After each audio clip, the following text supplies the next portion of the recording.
Collectif Ibiza. Collectif Ibiza. Collectif Ibiza. Collectif Ibiza. Le collectif Ibiza, qu'est-ce que c'est?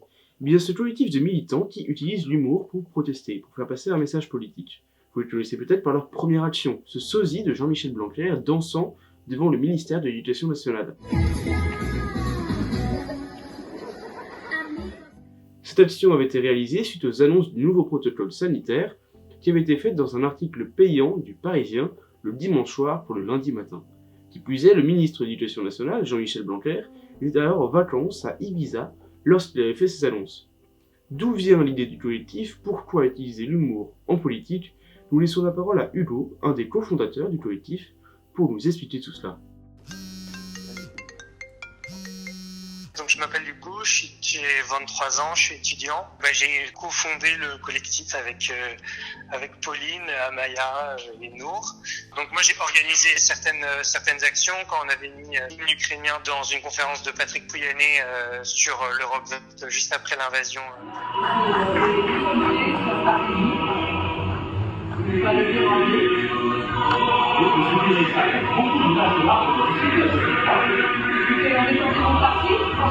On a mis une banderole criminelle climatique au meeting de Macron. Voilà, j'étais dans l'organisation. Donc la première action qu'on a faite, c'était avec Jean-Michel Blanquer en janvier.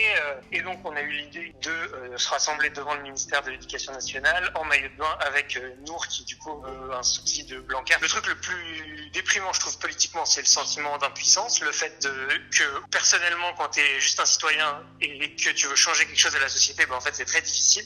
Et donc le premier objectif de ce collectif, c'est de lutter contre ce sentiment-là. L'humour, c'est quelque chose qui est inattaquable, ça suscite de l'adhésion. Donc, et ça c'est très important, je pense pour le militantisme en particulier écolo.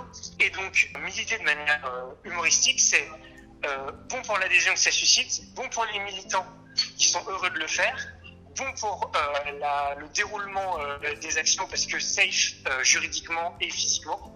Et puis un dernier aspect, ça se moque d'un pouvoir qui se croit un peu tout permis et ça les fait un peu redescendre sur terre en montrant qu'en fait avec pas grand chose, pas beaucoup de moyens, on peut faire trembler un ministre juste en faisant une blague.